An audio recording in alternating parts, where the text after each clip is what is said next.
कंचन राज मुजफ्फरपुर।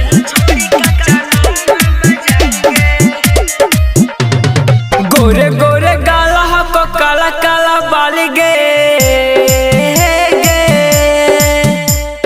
गोरे गोरे गाला को काला काला बाल गे। घूले जाही छोड़ी कच्चा नाम बाजार गे।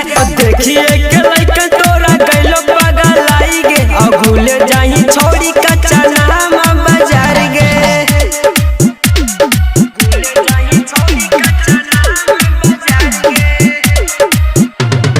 डीजे कंचन राज मुजफ्फरपुर।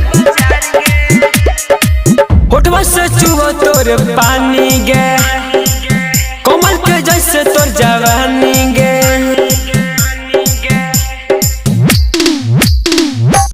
होठवा से चुहो तोर पानी गे, कोमल के जैसे तोर जवानी गे।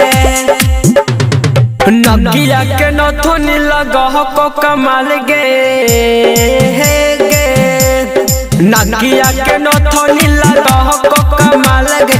घूले जाही छोड़ी कच्चा नाम बाजार गे। देखिए के लइका तोरा गइलो पगलाई गे। घूले जाही छोड़ी कच्चा नाम बाजार गे।